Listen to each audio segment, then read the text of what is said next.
我代替他申请举报候审。还不行。为什么？案情不清晰，证据没确定。我已经提供了确凿的证据，证明赵寻的证据不实。案情还不清晰吗？不够。你和被害人聊过案情经过吗？当然没有。那你能告诉我他为什么撒谎吗？他不撒谎未必会立案，成功也未必会被刑拘。他撒谎是想让指控的证据更有力。你认为他为什么报警？想从成功那得到什么吗？成功先生呢，对无辜连累赵雪女士觉得非常内疚，提出过优厚的条件和善后的安排，他一一都拒绝了。如果赵寻是为了对成功先生有经济企图，那在我的工作范围早就可以达到和解，不至于报警。他报了警，什么都得不到，除了真相。要有真相，为什么还要撒谎？不自相矛盾吗？他没有勇气面对100%真实的自己吧？那晚发生的某一部分，他面对不了，更解释不了。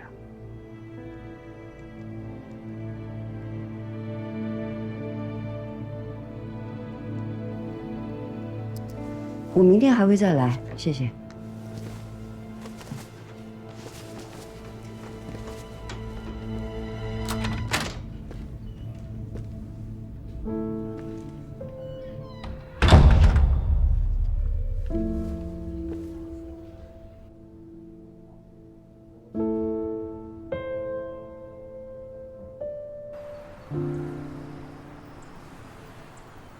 要有真相，为什么还要撒谎？不自相矛盾吗？他没有勇气面对100%真实的自己吧？那晚发生的某一部分，他面对不了，更解释不了。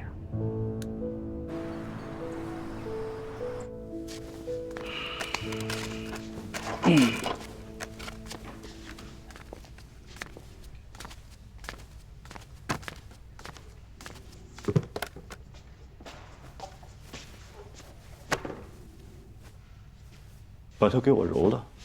哎，我该你什么事儿？我让他揉。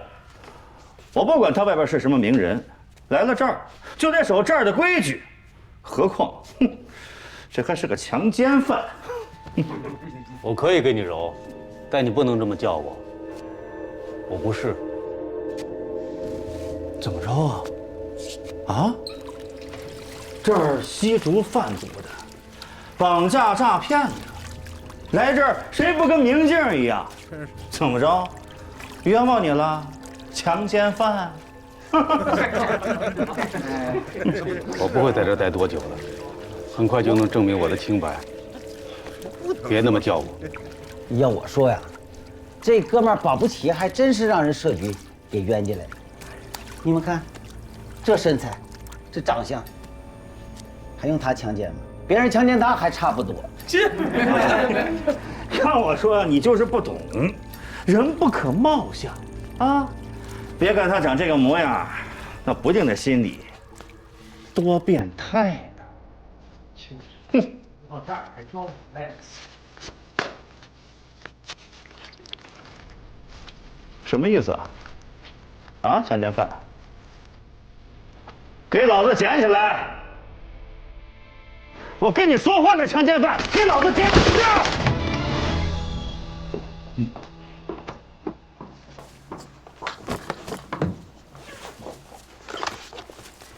这份文件不涉及本案的刑诉活动，公安机关允许我交给嫌疑人。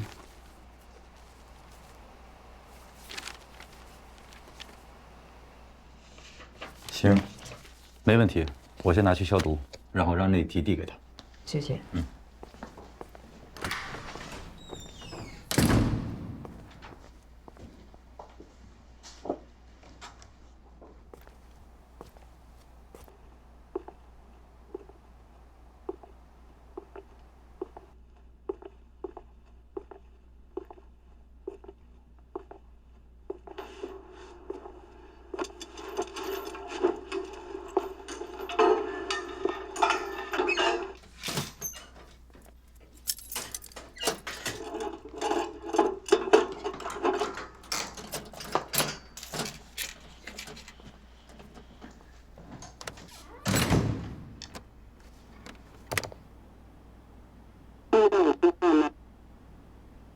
清楚。现在呢？现在呢？现在好了，现在听到啊？现在能听到。我说话你能听到吗？你可以再大点声。啊，好。你还好吗？我听说你打架了，伤怎么样？没事儿。你证据提交了吗？啊，我提供了一部分，还有一部分没有。我明天能出去吗？问了，没有明确回答要不要延长拘留。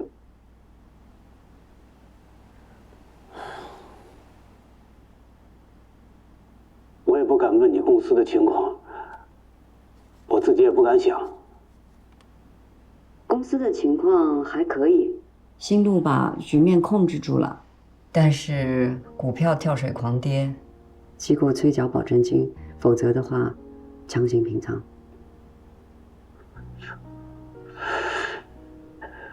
如果到这一步，最直接的损失就是员工持股的那部分。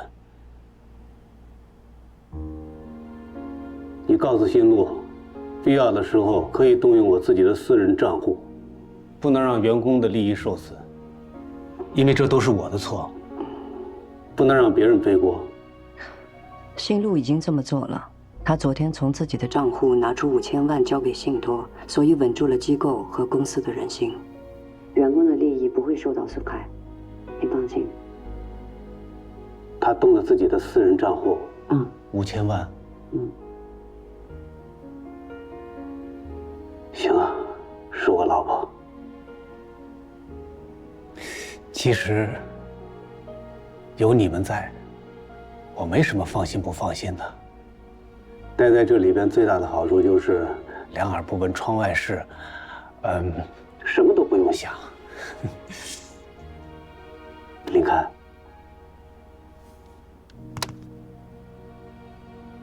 林看，你还有什么要跟我说的吗？什么事儿？你稍等啊。请问文件递了吗？我不想递了。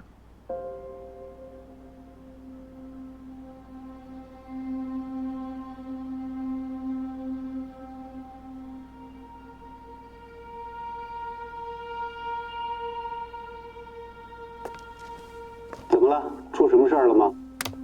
没事儿，我跟他们说你伤得比较重，请他们好好照顾你。陈董，我们约法3章好吗？你说。你尽量稳定住情绪，不要再打架了，好吗？一定要保护好身体啊！我会的。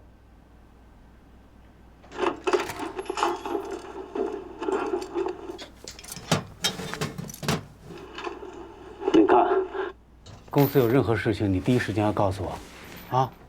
你放心，我过2天还来。好，拜托了。好，那个你跟新路说，请他放心，我在这里边一切都好，千万不要跟他说我打架的事儿。好。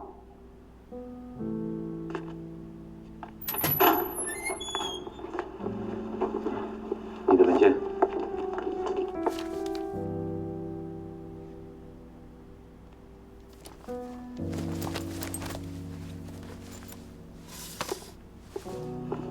这边。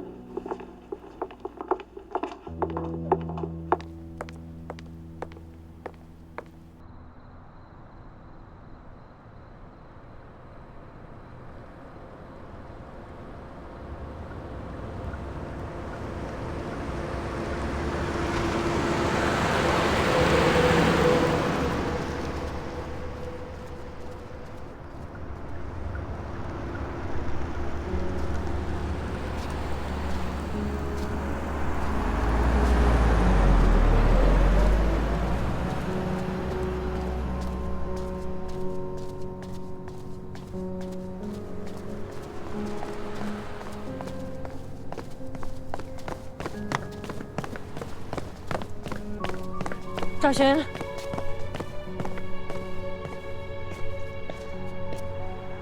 你在这干什么？我想说啊。我想找你。找我干嘛？报警自首。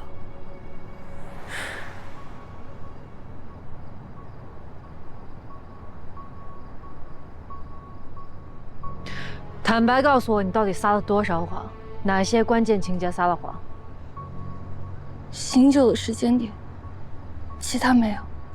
发生关系全程你都醒着？撒谎是因为你觉得你没有激烈反抗拒绝他？我怕。怕什么？怕你的指控不够有力？对不起，我不想辜负你对我的帮助，我想要对得起你的努力。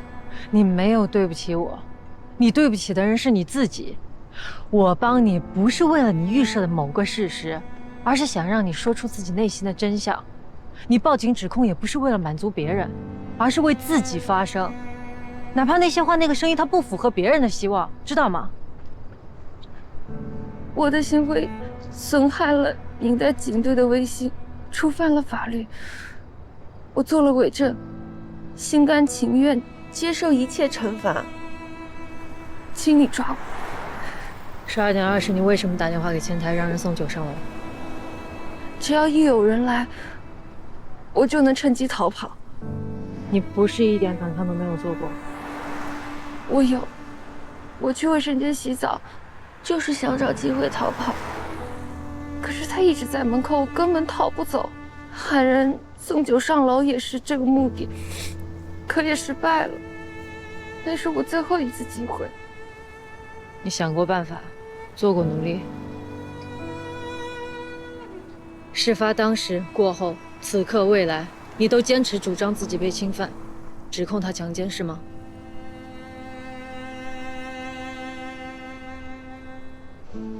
明天重新开始，说出每一个细节，我要绝对的真实。不管你说的这些话能不能成为有力的证据，哪怕发生过的事情它对你不利，没关系，勇敢面对自己，你就是一个不完美的受害人。可以吗？可以给我一次机会吗？谢谢燕燕。走吧，送你回家。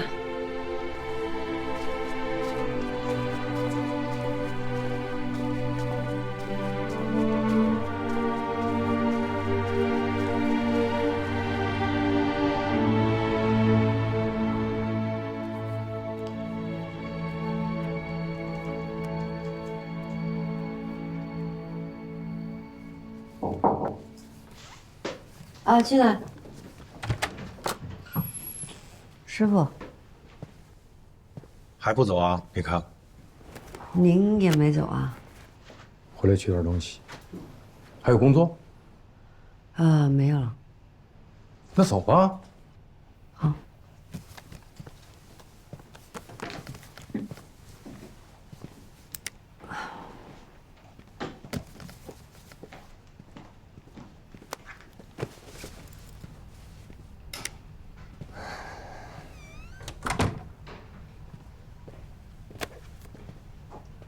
师傅，一直想问您一个问题。这么严肃？问吧。10年前我来律所是因为您看上我这个人呢，还是因为吴老师他要求？问这干嘛？多少年前的事儿。我一直想知道。听真话。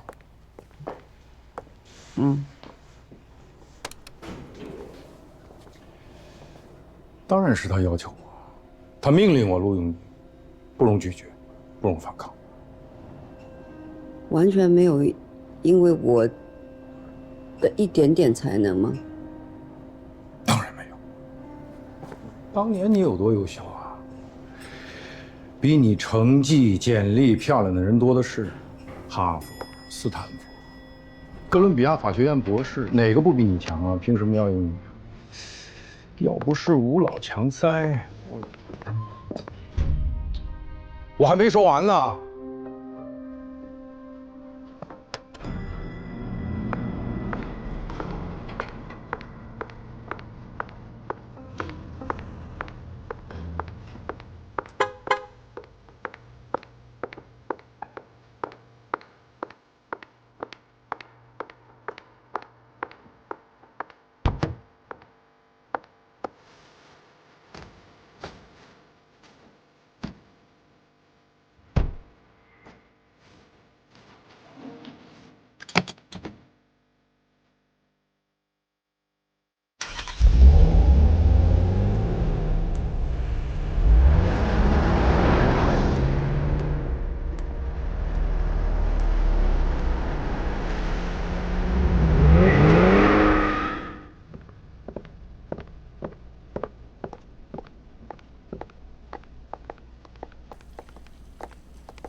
果明天早上8点钟我没回信息的话，打电话提醒我。好的，辛董。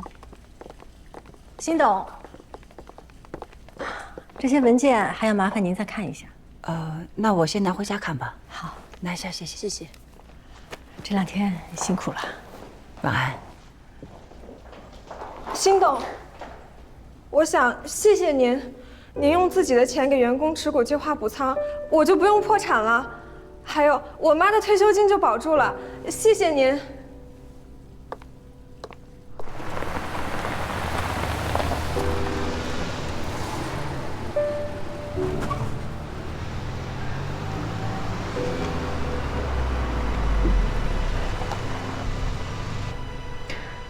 回去早点睡，明天早上8点新营队见。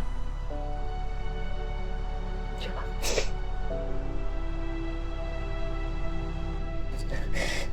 谢谢眼镜哥。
我承认，在第一次接收笔录时，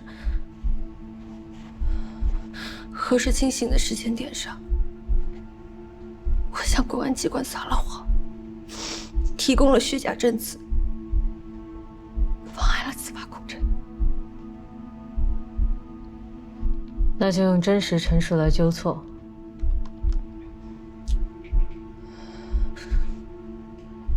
返回大城，进入成功卧室前，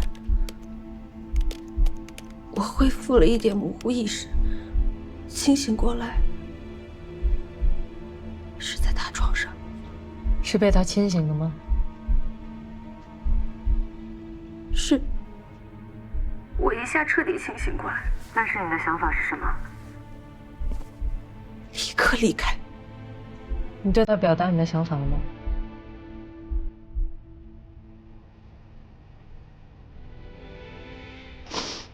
没有。为什么没有？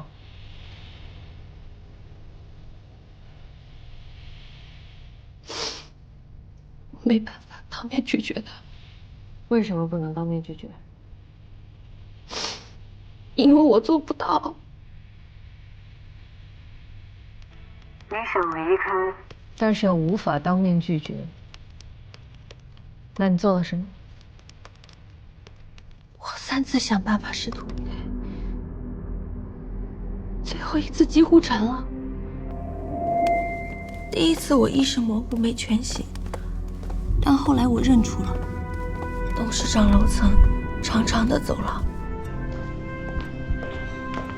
怎么了？啊？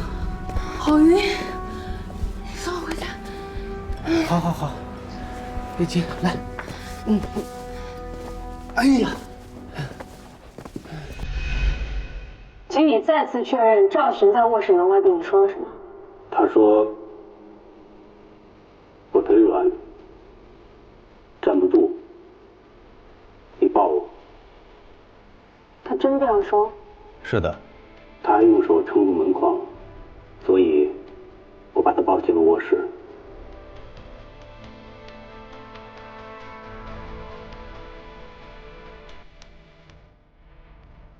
你当时意识还没有完全清醒，你能清楚地记得你说的是，这不是我家，我要回自己家吗？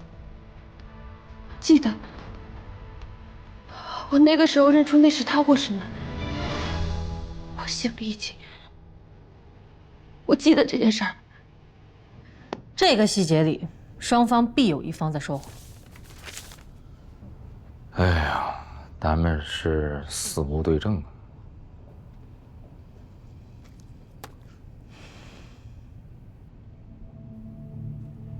然后我又迷糊了过去，不知道怎么到了他床上，也不知道睡了多久。被他惊醒，我还没想清楚怎么办，我本能的说出：“你去洗澡。”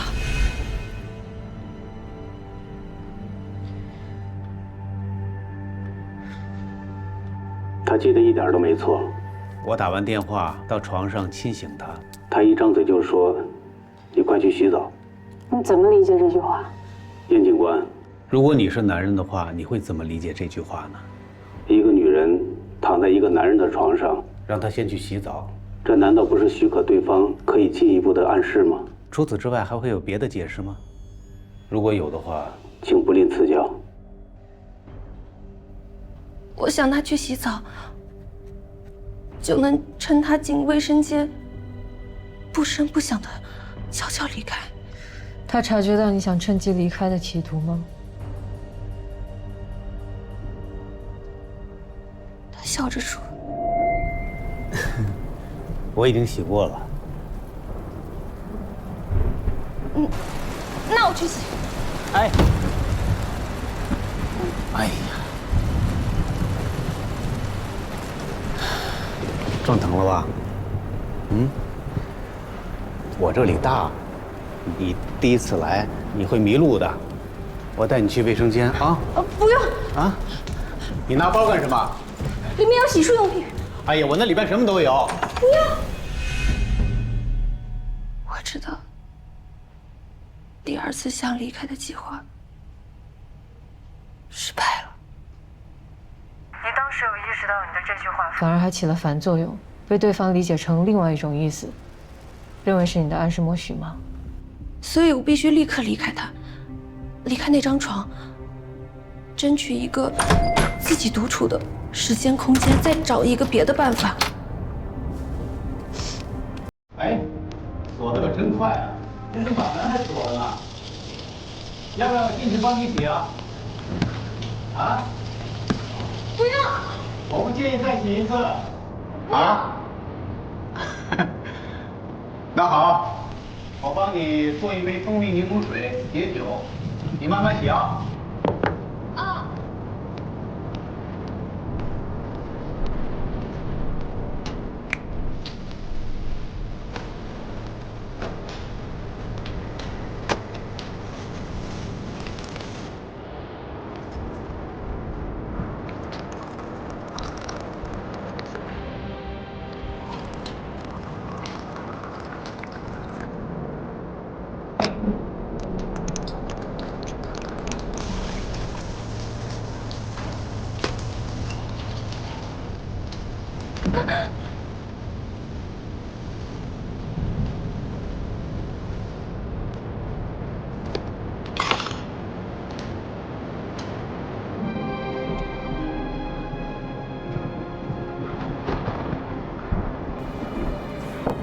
叮咚，蜂蜜柠檬水到了，请把门打开品尝一下吧。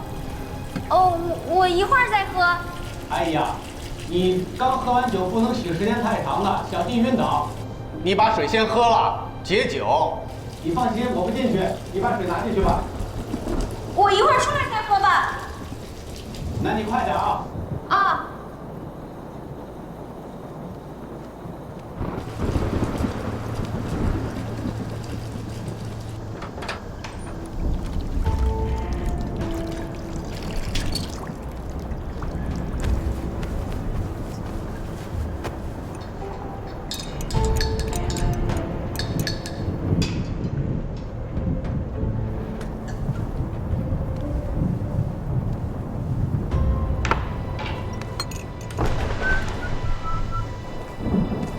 还没洗完呢。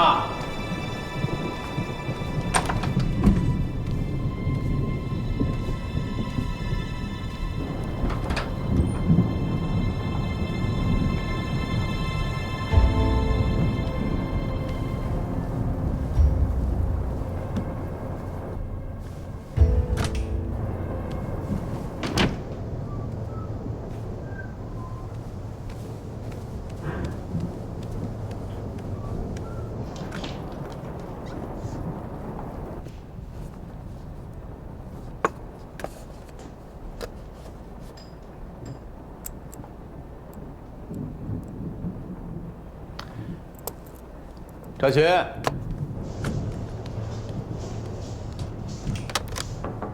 哎，赵群，把门打开。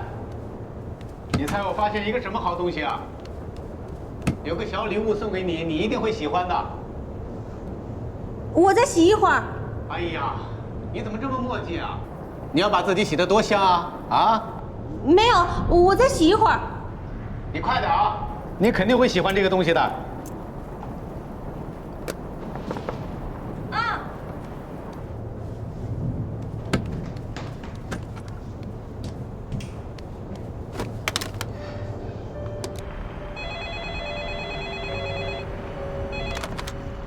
喂，喂，我是赵助理。日班有没有和你交接陈总要的2箱红酒？哦，赵助理有，就在那个大堂前台放着呢，原封不动。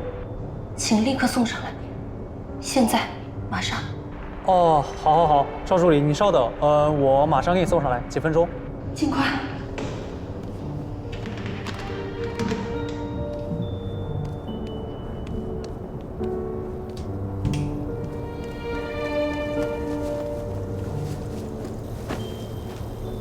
然后我就坐在洗手间，等卧室门铃响。我计划卧室门铃一响，我就冲出卫生间，在他开门的那一刻，不由分说的溜出去。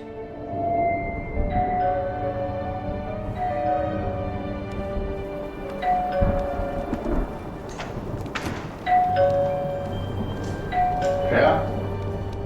陈总您好。什么事儿？陈总好，我是大堂管家小婷，给陈总送红酒到了，大半夜的你不饮酒啊？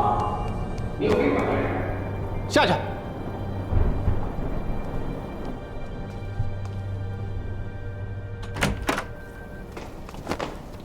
洗完了，怎么还把衣服穿上了啊？真香。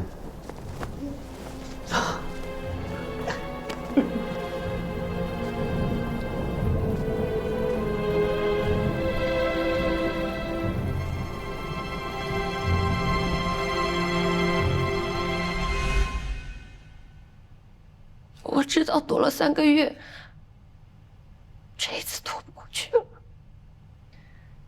你3次试图离开现场都没有成功，最后不得不留下。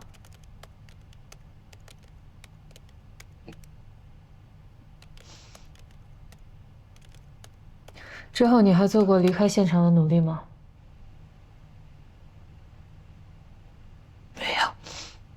没有机会。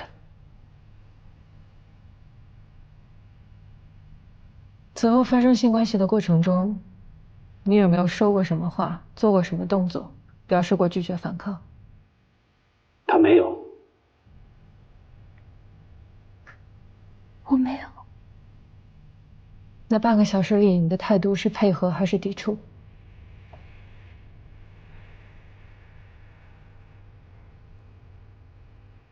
他配合。我忍受。的最后一刻，你都还在努力自救，制造机会逃离现场，为什么到性侵发生后，你反而放弃挣扎呢？因为我阻止不了，我就想尽快结束。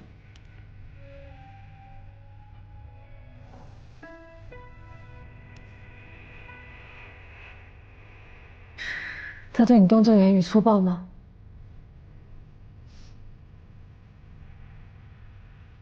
还挺温柔。是。所以你没有强烈感觉到自己被伤害。是。那之后发生性关系的过程中，你的态度有没有因此而转变？从不愿意变成愿意，从排斥转为接纳？没有，从头到尾我很清楚，不愿意。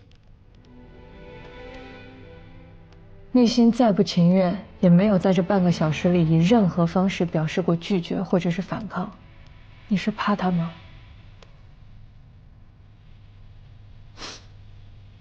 我怕的不是他。那你怕什么？怕撕破脸。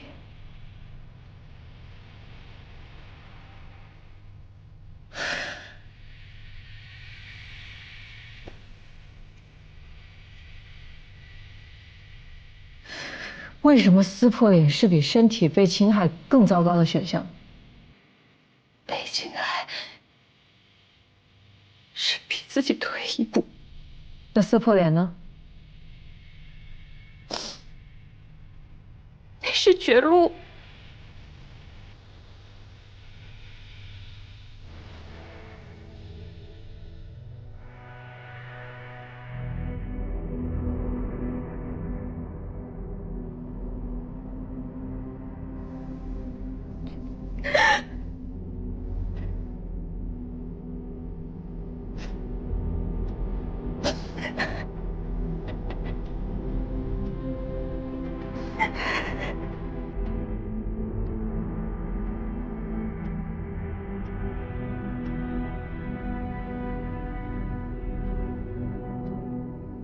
本案被害人赵寻有3次自救行为，我觉得可以作为成功强奸定罪的构成要件。你认为赵寻能够自圆其说，尤其是第3次自救行为有保安江小宁证人证言支持印证，但是成功也能自圆其说呀。你看赵寻有3次试图逃离现场，但是成功没有察觉到女方的心理活动，也没有接受到对方不愿意的讯息，尤其是第2次，女方说“你去洗澡”，这句话在说和听的双方能得出南辕北辙2种真相。女方的逃脱企图呢，被男方合理读解成什么？默许、暗示。真的，站在男性的角度来说成功对于这句话的理解更符合男性思维和世俗逻辑。咱们再说第3次自救，女方利用第3方创造了开门的机会，但是成功把那个冒失的保安骂走之后，他都没有意识到这个保安是赵寻叫上来搅局的，对吗？我认可本案当中因为双方的性别差异造成的认知误读和行为偏差。那好，那咱们来试想一下，在长达半小时拖延时间、逃离现场的各种自救，如果转化成清晰明了的一句话“我要回家”，会发生什么？要么成功呢是个谦谦君子偃旗息鼓放赵寻回家；要么就是个伪君子硬上了。问题是本案暴力胁迫、身体伤害一概没有。人家成功说我没有强奸，自辩无罪，他是有其合理性的，咱不能否认。无论是之前的3次自救，还是整个过程零拒绝、零反抗，赵寻没有一次对他所受到的伤害说不，也没有对成功违背他的意愿所发生的行为当头棒喝，所以造成什么？一方认为是强奸，另一方认为是什么？正常恋爱的偏差恶果。所以我认为成功没有明知违背赵寻的意愿，强迫与其发生性行为不具有犯罪的主观故意，顶多就算是一起，两性误解造成的悲剧，而且这个误解的责任呢，也不能由成功一方全部承担，你觉得呢？赵寻3次自救，都不是对成功直抒胸臆，而是取笔借力，弯弯绕绕达到逃之夭夭的目的。他千方百计避免正面冲突，回避面对面拒绝嫌疑人，哪怕逃脱结果一样会激怒对方，造成相同恶果，他也极力避免当面对他说出那个“不”字。我要问的问题是，权力不平等的关系中，弱势方为什么总是无法对强者说不？强对弱的性侵中，受害人的反抗是不是强奸定罪的构成要件？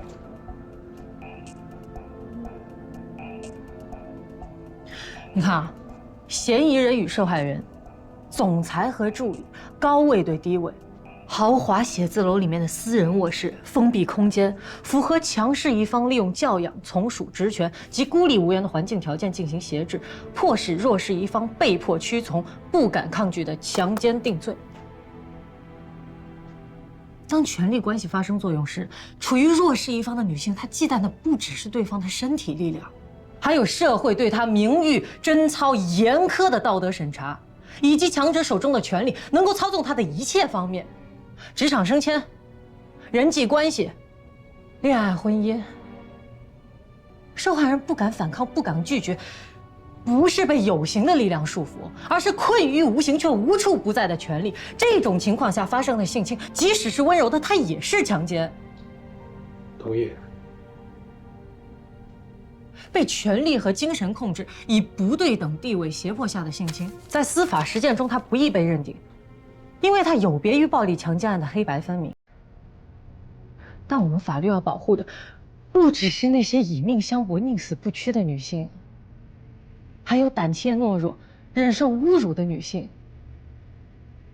时代在进步，是否违背女性意志不再以是否有肢体动作的反抗为构成要件。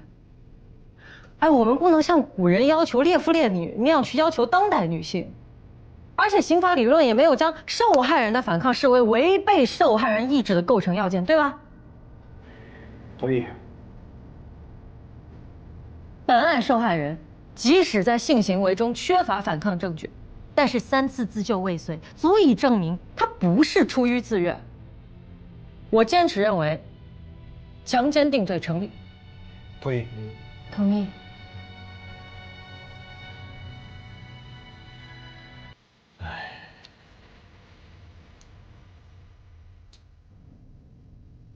好，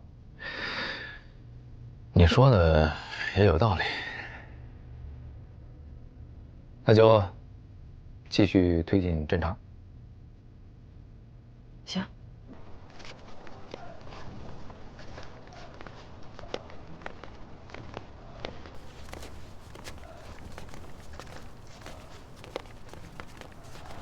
你进来3天了，今天至关重要，等着吧。晚上管教会叫你出去签延长。签什么延长？延长拘留期限了。要延长多少天？小案延4天，大案直接延30。期满向检察院报补，检察院7天批准逮捕逮捕。7天内呢，批捕科会来人提审你一次，所以小案7加7 14天，大案30加7 37天。要么逮捕，要么就放人。你这个妥妥的大案，第37天晚上，公安就会来找你签逮捕。我会被延长37天，凭什么呀？他们没有证据，那就更要37天满打满算了。他们在这期间啊，就继续找证据，期限到了，好歹先把你逮捕了，然后再慢慢的搜集证据。要是再加上2退3延，3延2退，继续延长退检，一晃1年就过去了，你早晚会得到法院通知的。我有好的律师。呀，律师没啥用，律师只是你跟外界的一个传话筒。你信不信今天晚上管教会来叫你签延长？不信咱们俩就赌一赌，我说对了，你就说我2只烧鸡。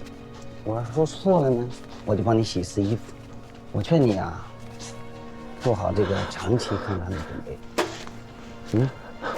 怎么？没事，我有点头晕。新来的，慢慢就好了。